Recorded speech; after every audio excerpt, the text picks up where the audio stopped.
To the nominee. I'm still huffing and puffing from racing from another meeting, but I really appreciated the meeting that we had in my office. I think you have a sort of a non-traditional skill set to bring to this nomination, but for reasons I may get into in my questions and that we discussed in the office, I think some non-traditional skills are sort of necessary right now in some of the matters you discussed in your opening statement. Before I ask you a question, I just want to tell my colleagues, I had a whirlwind weekend. We were on the floor till 5 a.m. Friday on the reconciliation bill, and then I flew to Finland. And I just spent the weekend with the Virginia Army Guard and the Karelia Brigade, which is one of the 3 brigades of the Finnish Army, doing a joint training exercise in snow-covered birch forests in southern Finland. And it was a fascinating 48 hours on the ground with a great NATO ally. I met with the president, the foreign minister, the permanent defense secretary, the shipbuilding industry. And Finland's a great ally and a great friend, and it's important to hear what your friends say. I came back with some thoughts. We got to remember 1938. A desire on behalf of the Prime Minister of England to declare peace in our time. He was able to achieve it and declare peace in our time, but it was a disaster, because the peace of appeasing a bully was a catastrophe.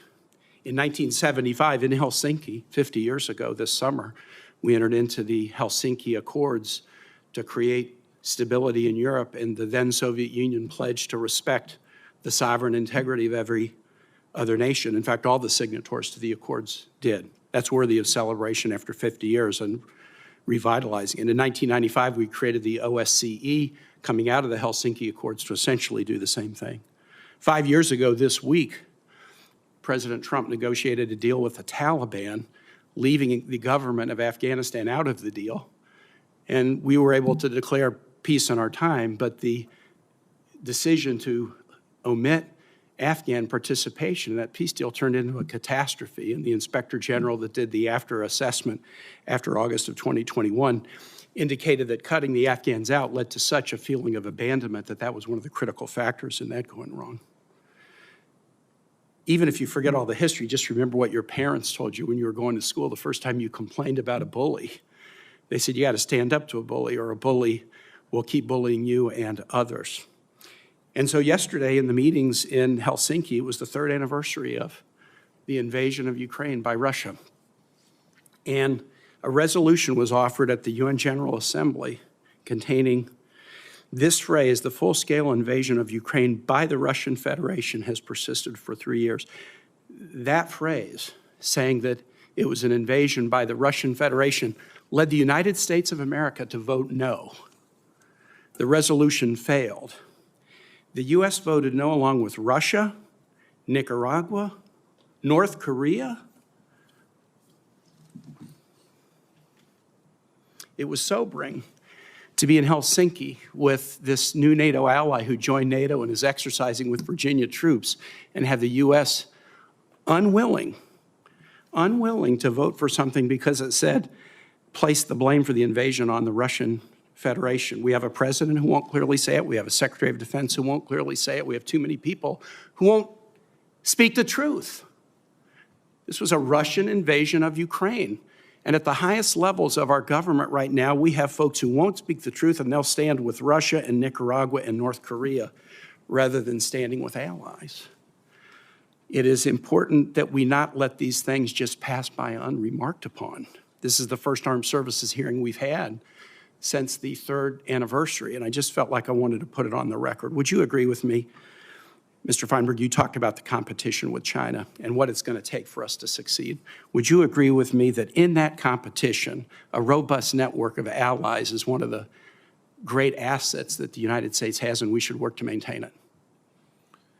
Yes, I think our allies are very important, but our relationships with them need to be fair to America and in our interest. I would never suggest otherwise. Of course, Senator. And also, as deputy, execution would be my job, and making diplomatic policy and relationship decisions would be more of the job of the Secretary and, of course, the President.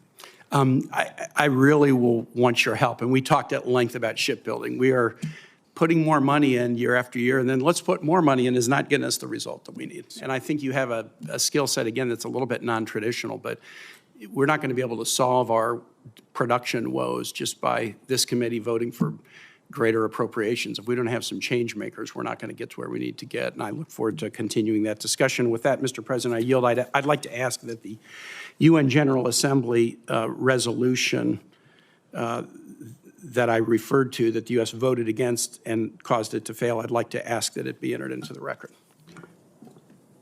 Reserving the right to object, I was told the resolution was adopted by the General Assembly. There was a resolution adopted. The one that I read that put the onus on Russia was defeated. One that removed it, the Security Council did approve it, although the U.S. abstained. Let's, if it's all right, let's put both of them in the record for clarity. No worries. Thank you very much.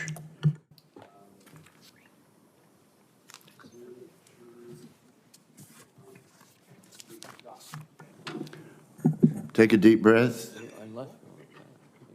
Perhaps Senator Scott would like to pass.